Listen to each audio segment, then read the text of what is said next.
Okay.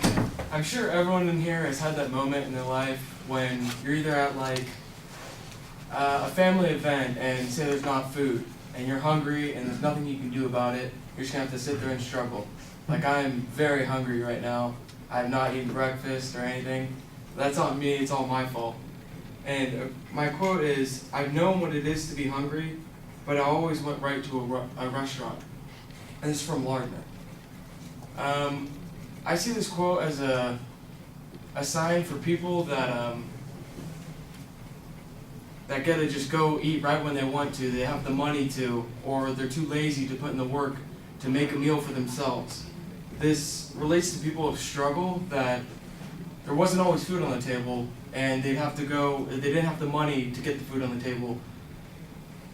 And I'd like to relate it to a saying that people enjoy the fruits of their labor, and the fruits of your labor is pretty self-explanatory, that you put all this work and you get out what you put in.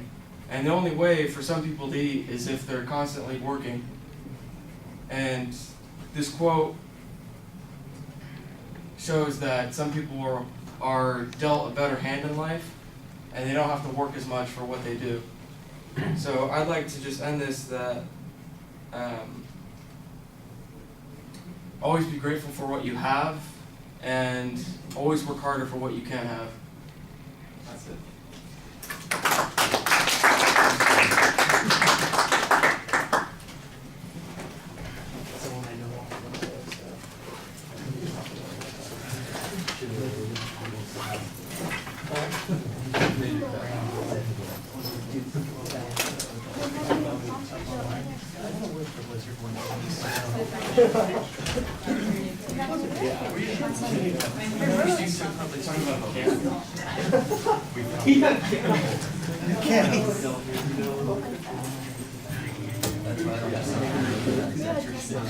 I found this one video.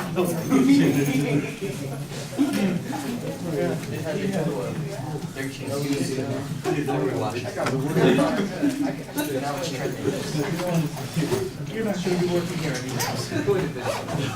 All right, Devon, your opening's a little bit awkward. I think that you're figuring out the topic a little bit as you're going through the presentation, and I can see that you are struggling to get to a point of view on it, but you never quite get there. And you start circling around when you come up with some other aphorisms that sort of apply. And I think that you've got an idea here, but it just doesn't develop very much, and there's not any structure or plan for you to follow. And so once you've run out of kind of explaining what it is that the idea behind the quote represents, you don't have anything to say. And so it's I don't want to say it's an empty vessel, but there's not as much there as you would want there to be. Presentation issues. We've got a brief presentation, so we've got brief opportunities to evaluate things. You sound pretty good when you're speaking. You're projecting well. I didn't notice any particular problems there. Your gestures, you got your hands crossed in front of you a little bit like the fig leaf position. You want to be careful about that. You look a little disengaged that way. It's a little defensive. Your body movement is also a little bit limited. Otherwise, things are generally solid. I thought that you had a pretty good exit, even though you didn't really have a strong set of content in the speech. You did come up with an idea. Here's at least the point that I want to make at the end, and I thought that you did a pretty good job with that. All right. We have one prepared speech to hear on Thursday, and then we're going to do the test. The test is on chapters 6 through 10. Hopefully you've been keeping up with all the chapter quizzes, and we'll be ready. Don't forget to bring an 882 scan.